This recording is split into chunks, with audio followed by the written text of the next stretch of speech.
జై స్వరాజ్య TV BSNL సంస్థలో ఈరోజు విపరీతంగా కస్టమర్స్ చేరడం జరుగుతూ ఉంది. దానికి కారణం జియో, ఎయిర్టెల్, వోడాఫోన్ ఐడియా వాళ్ళు పెంచినటువంటి రేట్లను నిరసిస్తూ బిఎస్ఎన్ఎల్ సంస్థలో చేరడానికి, సంస్థ ద్వారా వచ్చేటువంటి సర్వీసెస్ ని తీసుకోవడానికి ముందుకు రావడం జరుగుతూ ఉంది. అయితే చాలా మంది కస్టమర్లకు ఒక అనుమానం ఉంది. ఏంటనంటే ఈ జియో ఫోన్ కానీ జియో సర్వీసెస్ ఎయిర్టెల్ లాగా వీళ్ళు ఇస్తారా లేదా అని 100% ప్రజలకు హామీ ఇస్తున్నాం. ఈ ప్రజల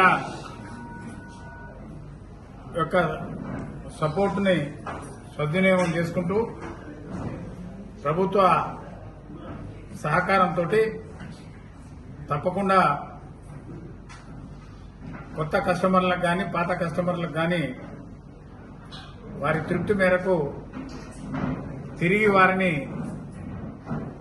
బిఎస్ఎన్ఎల్లోనే కొనసాగించే విధంగా పనిచేస్తామని చెప్పి తెలియజేసుకుంటా ఉన్నాం. ప్రభుత్వం 4G ఇస్తానంటుంది. 4G బహుశా త్వరలోనే ఇవ్వచ్చు. దాని ద్వారా మిగతా కంపెనీల కంటే మెరుగైన సేవలు అందించడానికి చాలా అవకాశాలు ఉన్నాయని చెప్పి తెలియజేసుకుంటాం. సార్, బిఎస్ఎన్ఎల్ తారీఫ్ సంబంధించి స్థిరంగా కొనసాగుతున్న నేపథ్యంలో అటు ఎయిర్టెల్ గానీ, జియో గానీ విపరీతంగా పెంచారు.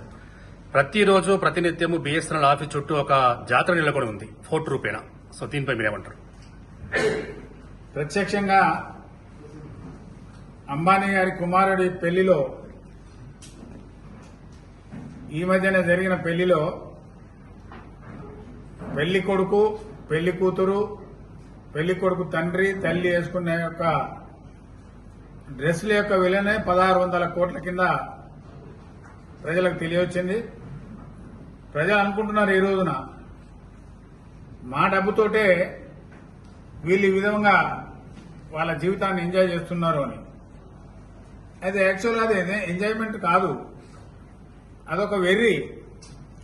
1600 కోట్లతోటి డ్రెస్సులు కుట్టించుకోవడం అని అంటే ఈ దేశంలో 16 రూపాయల డ్రెస్సు కూడా వేసుకోలేనటువంటి పరిస్థితుల్లో ఉన్నటువంటి ప్రజలకు వాళ్ళు ఆ విధంగా చేయడం సబబుగా లేదు. అందుకొరకు వాళ్లకు ప్రభుత్వం ఇచ్చేటువంటి సహకారంతో వాళ్ళు ఆ విధంగా రెచ్చిపోయి ఈ విధంగా ప్రవర్తిస్తూ ఉన్నారు. అంబానీ బాత్రూంలో గంటసేపు ఉన్నా